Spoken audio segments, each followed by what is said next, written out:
Hello viewers, இன்னைக்கு நம்மளுடைய சேனலில் முக்கியமான ஒரு அரசியல் தகவலை பற்றி தாங்க நம்ம பார்க்க போகிறோம்.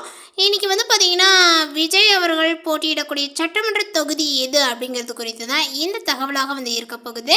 தாவேக தலைவர் விஜய் எந்த தொகுதியில் போட்டியிடுவார் என்பது அவரது ரசிகர்கள் தொண்டர்களுடைய மத்தியில் பெரும் எதிர்பார்ப்பை ஏற்படுத்தியுள்ளது. விஜய் களமிறங்கும் எந்த தொகுதியும் நட்சத்திர அந்தஸ்து பெற்றுவிடும்.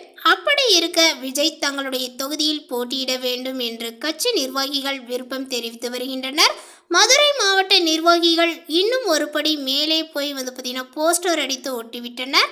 மதுரை மேற்கு தொகுதியில் விஜய் போட்டியிட்டு 1,10,000 வாக்குகள் வித்தியாசத்தில் பார்த்தீங்கன்னா வெற்றி பெற்று விட்டதாகவே போஸ்டர்கள் அடிக்கப்பட்டு விட்டன. வித்தியாசமான போஸ்டர்களை ஒட்டி கவனம் ஈர்க்கக்கூடிய மதுரைக்காரர்கள் இந்த விஷயத்தில் மதுரைக்குள் மட்டுமல்லாமல் சமூக வலைதளங்கள் மூலமாக தமிழ்நாடு முழுக்க கவனத்தை பார்த்தீங்கன்னா ஈர்த்துள்ளனர். மதுரை மேற்கு தொகுதி என்பது 1980 சட்டமன்ற தேர்தலில் எம்ஜிஆர் போட்டியிட்டு வெற்றி பெற்ற தொகுதி.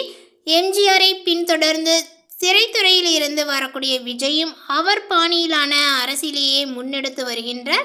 திமுக எதிர்பார்ப்பை பேசிக்கொண்டே திராவிட அரசியலையும் முன்னெடுக்க வேண்டும். அதுதான் இதுவரையிலான அதிமுகவினுடைய வாக்கு வங்கியாக இருந்தது. விஜயும் அதையே தான் செய்து வருகின்றார். அதிமுக தனது பழைய வாக்கு வங்கியை பல இடங்களில் நழுவிவிடும் போது விஜயினுடைய என்ட்ரி அதை பார்த்தீங்கன்னா தன்னுடைய பக்கம் இழுக்கும்.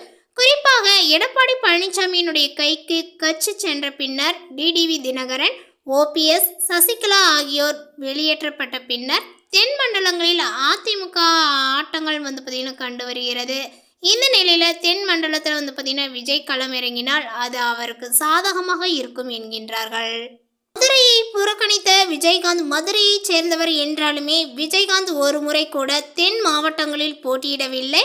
விருதாச்சலம், ரிஷிவந்தியம், உளுந்தூர்பேட்டை என அவர் வட மாவட்டங்களிலேயே போட்டியிட்டார். மதுரை தாவேக நிர்வாகிகளினுடைய விருப்பத்திற்கிணங்க விஜய் தென் மண்டலமான மதுரையை தேர்ந்தெடுத்தால் தாக்கத்தை ஏற்படுத்துவார் என்று எதிர்பார்க்கப்படுகிறது. தகவலை பற்றி நீங்கள் என்ன நினைக்கிறீங்க? உங்களுடைய கருத்துக்கள் என்னங்கிறத நோட்டிஃபிகேஷனை போடுங்க. மேலும் இது போன்ற ஒரு அரசியல் தகவலுடன் அடுத்த ஒரு வீடியோவில் சந்திக்கலாம். தேங்க்யூ.